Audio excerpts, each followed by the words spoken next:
اور جو میری نصیحت سے منہ پھیرے گا اس کی زندگی تنگ ہو جائے گی، اور قیامت کو ہم اسے اندھا کر کے اٹھائیں گے۔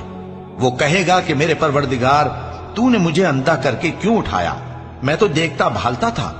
اللہ فرمائے گا کہ ایسا ہی چاہیے تھا، تیرے پاس ہماری آیتیں آئیں تو تو نے ان کو بھلا دیا، اسی طرح آج ہم تجھ کو بھلا دیں گے۔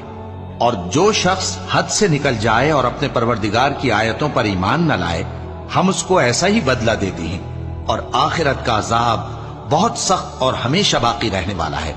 تو کیا یہ بات ان لوگوں کے لیے موجب ہدایت نہ ہوئی کہ ہم ان سے پہلے بہت سے فرقوں کو ہلاک کر چکے ہیں جن کے رہنے کے مقامات میں یہ چلتے پھرتے ہیں؟ عقل والوں کے لیے اس میں بہت سی نشانیاں ہیں۔